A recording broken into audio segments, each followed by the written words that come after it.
Hello student, कैसे हो? आशा करता हूँ ठीक ही होंगे। तो आज हम एनसीईआरटी मैथमेटिक्स क्लास 10th का चैप्टर 3 का इंट्रोडक्शन पार्ट देखेंगे। देखिए, तो जो क्लास 10th का एनसीईआरटी बुक में चैप्टर 3 है, उसका नाम है दो चर राशि वाले रैखिक समीकरण। दो चर राशि वाले रैखिक समीकरण। तो हमने कक्षा 9 में एक चर राशि वाले समीकरणों को पढ़ा था। तो चर जानते हैं कि ऐसा बीजीय पद जिसका मान प्रत्येक प्रश्न में बदलता रहता है, जैसे x है, y है, z है। इन सब का मान प्रत्येक प्रश्न में अलग अलग आता है, इसका मान निश्चित नहीं होता है, तो इन्हीं को चर कहा जाता है। तो x या y दो चर रहेंगे, या y या z दो चर रहेंगे। कोई भी दो चर एक साथ p q हो सकता है, a b हो सकता है। तो ऐसा समीकरण जिसमें दो चर होंगे और रैखिक का मतलब जिसकी अधिकतम घात एक होगी, जैसे x plus Y is equal to 2। तो यहाँ दो चर है x y, x की घात एक है, y की घात एक है, तो ये रैखिक समीकरण कहलाएगा। या 7x minus 3y is equal to 7। इसको इक्वेशन 1, इसको इक्वेशन नंबर 2। तो हमें रैखिक समीकरण युग्म पढ़ना है। युग्म का मतलब एक रैखिक समीकरणों का जोड़ा, और रैखिक समीकरणों का जोड़ा पढ़ना है। और इसको हल करने की हमारे पास चार विधियां हैं। रैखिक समीकरण हल करने की चार विधियां हैं। नंबर 1 जो है उसको कहते हैं ग्राफीय विधि। ग्राफीय विधि।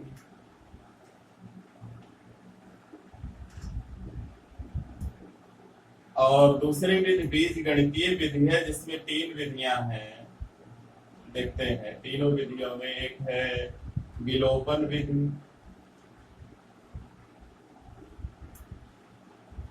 विलोपन विधि।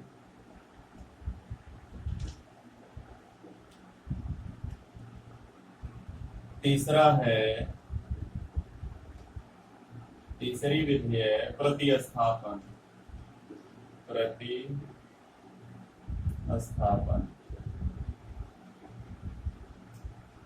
विधि।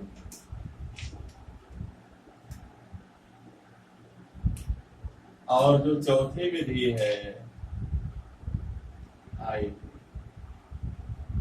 जो चौथी विधि है इसको कहते हैं वज्र गुणन विधि। वज्र गुणन।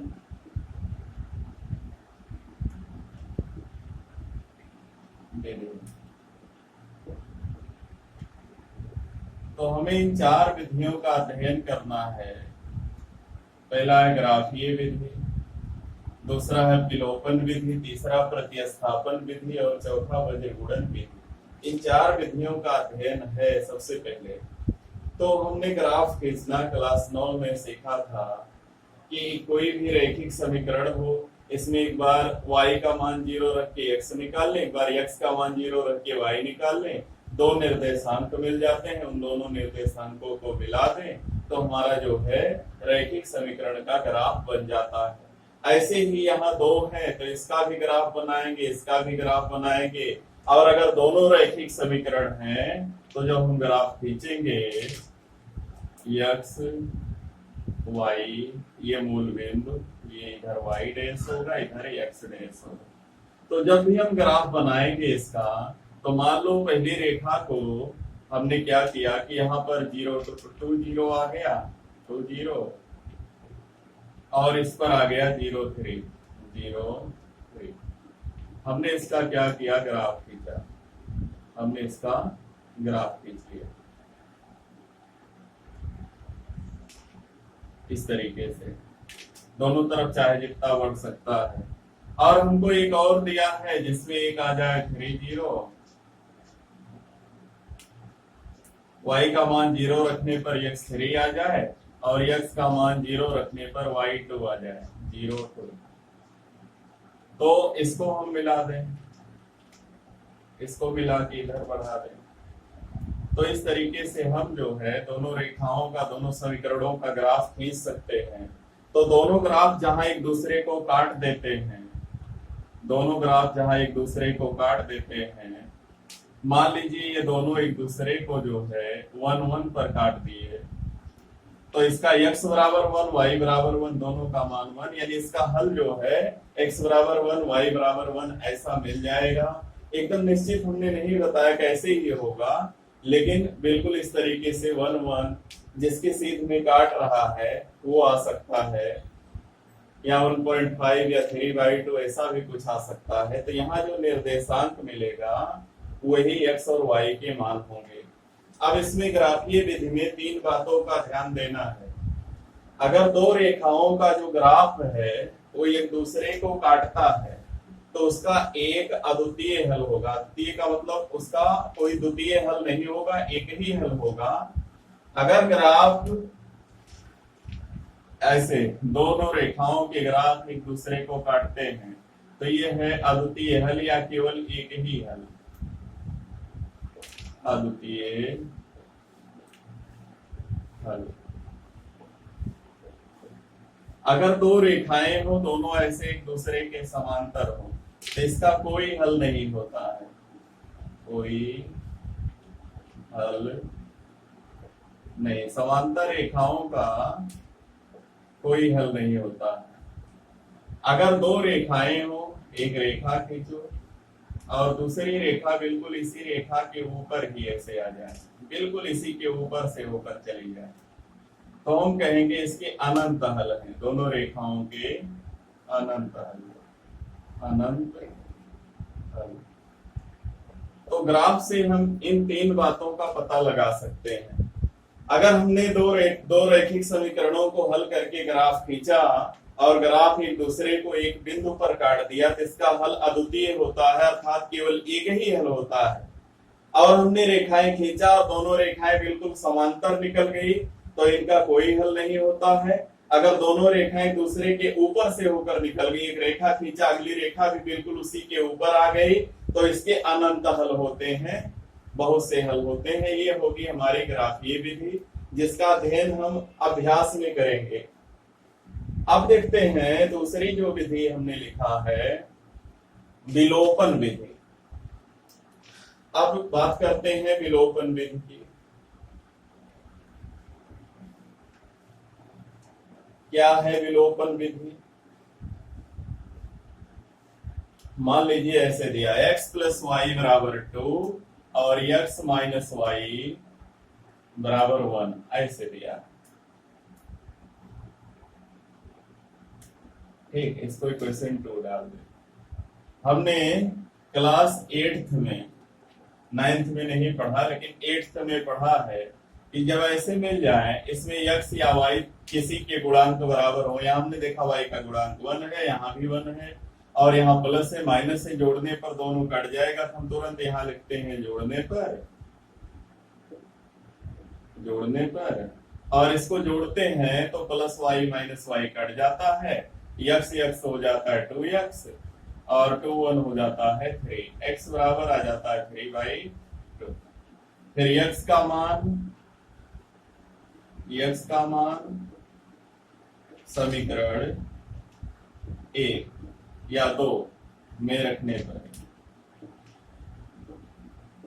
चलो 1 में रख दीजिए तो हो गया 3/2 + y = 2, y = 2 - 3/2, y = 2 दूनी 4, 4 में से 3 गया 1/2। तो ये विधि कहलाती विलोपन, जिसमें x या y एक टर्म काट दिया जाता है, तो इस विधि को कहते हैं विलोपन विधि। विलोपन यानी कैंसिलेशन लॉ कहते हैं। एक पद x या y एक टर्म जो है गुणांक को बराबर करके काट दिया जाए तो इस विधि का नाम होगा विलोपन विधि।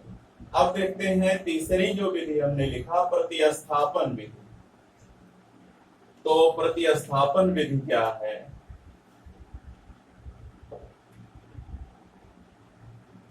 देखो अभी उदाहरण लिया था हमने x + y अब 5 और x - y = 1। ऐसे मान लो दो इक्वेशन हमारे हैं, x प्लस वाई जोड़ने पर 5 आता है, x माइनस वाई 1 आता है। तो जो प्रतिस्थापन विधि है उससे हम चाहे यहां से चाहे यहां से एक का मान निकालते हैं। चलो समीकरण 2 से, समीकरण 2 से देखो, अगर y इधर माइनस से इधर ले जाओगे प्लस हो जाएगा, और 1 इधर आएगा x में से घट जाएगा, x माइनस 1। हमने समीकरण 2 से, चाहे एक से भी निकाल सकते हो, किसी एक समीकरण से y या x का मान निकाल लो, और जिससे निकालो उसके अलावा अगले में रख लो y का मान समीकरण 1 में रखने पर, समीकरण 1 में रख लो, जहां x लिखो x प्लस वाई के स्थान पर x माइनस 1 बराबर 5। तो ये ब्रैकेट ओपन कर दो, x प्लस x माइनस 1 बराबर 5। x हो गया 2x, और 1 जाएगा 5 में जोड़ेगा 6, x इज इक्वल टू 6/2 आ जाएगा 3। ये 2 जाएगा 6 में, भाग होगा 3। अब x का मान 10 आया। x का मान चाहे समीकरण 2 में रख लो, चाहे 1 में रख लो, चाहे यहां पर रख लो, इसलिए y बराबर क्या होगा, x माइनस 1 बराबर 3 माइनस 1 बराबर 2। तो y बराबर आ गया 2। ये विधि कहलाती है प्रतिस्थापन। प्रतिस्थापन यानी एक समीकरण से चाहे x का मान चाहे y का मान निकालो और अगले में प्रतिस्थापित कर दो, तो से अगला मान जो है, जो जैसे समीकरण 2 से हमने y निकाला, तो जब 1 में रखेंगे तो x मिल जाएगा। फिर x का मान चाहे 1 में रख लो, चाहे 2 में रख लो, चाहे यहाँ लाके रख लो, तो हमको y मिल जाएगा। ये विधि कहलाती है प्रतिस्थापन विधि। अब एक तीसरा है जिस विधि का नाम है वज्र गुणन विधि। इसमें ध्यान दीजिएगा, ये विधि थोड़ी सी अलग है। मान लो इस तरीके से बनी है, कोई समीकरण है a1x plus b1y plus c1 बराबर 0। सबको एक पक्ष में कर लेंगे, और a2x plus b2y plus c2 is equal to 0।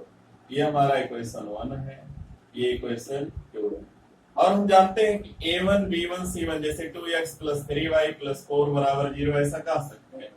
तो हम पहले जो समीकरण दिया रहेगा, मान लो ऐसे लिखा 7x धन 6y बराबर 8, तो जो बराबर 8 होगा, 8 को बाईं ओर माइनस 8 बराबर 0 ऐसे लिख लेंगे। फिर इसकी इस समीकरण से तुलना कर लेंगे, a1 बराबर आ जाएगा 7 और b1 बराबर आ जाएगा 6 और c1 बराबर आ जाएगा माइनस। ऐसे दूसरा समीकरण जो है, मान लो ऐसे है 5x minus 3y is equal to 4। तो 4 को बाईं ओर कर लेंगे, माइनस 4 इज इक्वल टू 0। तो इसकी तुलना इससे कर लेंगे, हो जाएगा a2 बराबर 5, b2 बराबर देखो माइनस 3 और c2 बराबर माइनस 4। पहला काम हमको मानक समीकरण से तुलना कर लेना, ये दोनों मानक समीकरण। इसके बाद x और y का जब हमको मान निकालना होगा, इसका एक तरीका है। देखो, जब x करोगे तो x बटा, ध्यान देना, इसका x का गुणांक छोड़कर यहाँ b1 b2 c1 c बराबर y, यहाँ y का गुणांक छोड़ दो, c1 c2 और इसके और आगे जाओगे तो a1 a2 आ जाएगा, a1 a2 बराबर 1 बटा, देखो यहाँ इसको छोड़ दो, अचर पद वाला छोड़ दो, a1 a2 b1 b2, a1 a2 b1 B2। इस तरीके से थोड़ा याद रखने के लिए ट्रिक बना रहे हैं। तो इसका ऐसे तिरछा गुणा होगा और ऐसे होगा और ऐसे होगा। तो ध्यान दीजिएगा, इसीलिए इसका नाम वज्र गुणन या क्रॉस प्रोडक्ट है। तो हो गया x Y B1C2 B1C2 minus B2C1, पहला विकर्ण का गुणा माइनस द्वितीय विकर्ण का गुणा, या y बटा C1A2 माइनस C2A1 बराबर 1 बटा A1B2 माइनस A2B1। ये हमारा थोड़ा ट्रिकी है। इस तरीके से हमने इतना किया। अब देखो एक बार पहला और तीसरा एक साथ ले लो। यदि x by B1C2 minus B2C1 बराबर 1 बटा A1B2 माइनस A2B1, इतना ले लिया। तो x बराबर आएगा, ये देखो इसके हर में, यानी इधर भाग है, इधर वन में जाएगा, गुणा हो जाएगा। तो वन में गुणा से कोई फर्क नहीं पड़ेगा, हो जाएगा B1C2 minus B2C1 by A1B2 minus A2B1। ये हो जाएगा हमारा x का मान। इसको हमें याद रखना पड़ेगा। B1C2 minus B2C1 A1B2 minus A2B1। अब y वाला लेते हैं। यदि y by C1A2 minus C2A1 बराबर 1 बाई A1B2 माइनस A2B1, तो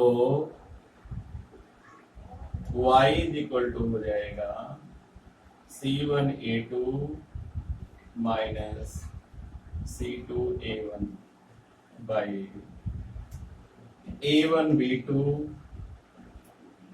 माइनस A2B1। ये हो जाएगा हमारा y का मान। तो A1B1C1 A2B2C2 हमको समीकरण की तुलना करने पर मिल जाएंगे, और इस तरीके से x का मान A1B1C1 का A2B2C2 का रख के x और y का मान निकाल लेंगे। इस विधि का नाम है वज्र गुणन विधि। अब इसके बाद है, दो समीकरण अगर दिए हो ऐसे, कब हम जानेंगे कि इसका एक हल है। ग्राफ से हमने देख लिया कि एक अद्वितीय हल होता है और कभी कोई हल नहीं होता है, और कभी अनंत अनेक हल होते हैं। तो तीन है, इसमें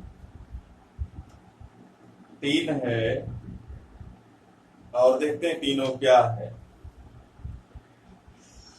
ये तीन हमको दो इक्वेशन दिए हुए, दो लीनियर इक्वेशंस दिए हुए हैं, दो रैखिक समीकरण दिए हुए हैं। इनकी तुलना हम करेंगे। यदि A1 by A2 is not equal to B1 by B2, अगर A1 और A2 का अनुपात B1 और B2 के अनुपात के बराबर ना हो तो समीकरण निकाय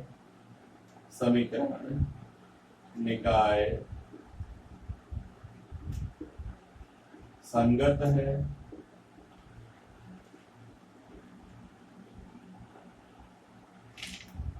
तथा इसका अद्वितीय हल है। तथा इसका एक अद्वितीय हल है, एक अद्वितीय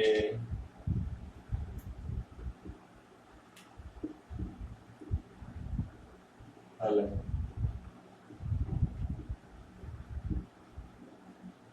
अद्वितीय का मतलब जिसका द्वितीय हल ना हो, केवल और केवल एक ही हल हो, यूनिक सॉल्यूशन हो। फर्स्ट। सेकंड है यदि a1 by a2 is equal to b1 by b2 is not equal to c1 by c2। Graph वाले हमने देखा था, तो a1 by a2 बराबर b1 by b2 is not equal to c1 by c2। तो समीकरण निकाय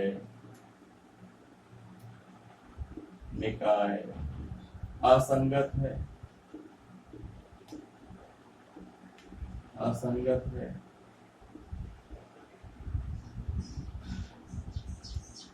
इसका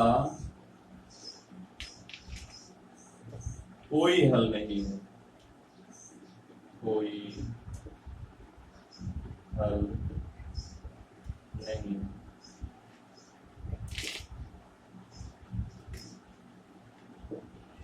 ग्राफ में जब दोनों समांतर हो गए तो उसका कोई हल नहीं है और समीकरण निकाय असंगत कहलाता है ऐसी कंडीशन में। और थर्ड है यदि a1 by a2 बराबर b1 by b2 बराबर c1 by c2, तो समीकरण निकाय संगत होंगे। तो समीकरण निकाय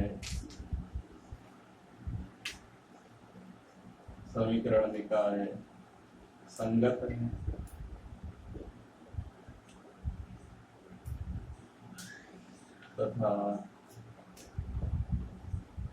तथा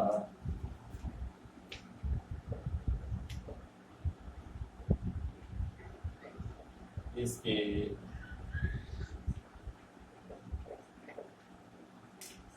अनंत रूप से अनेक हल हैं, तथा इसके अनंत हल हैं। अनंत हल। तो ये तीन बातों का हमें ध्यान रखना है।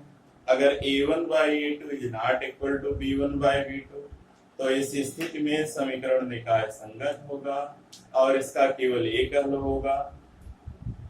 यदि a1 by a2 is equal to b1 by b2 is not equal to c1 by c2, तो समीकरण युग्म असंगत होगा और इसका कोई हल नहीं होगा।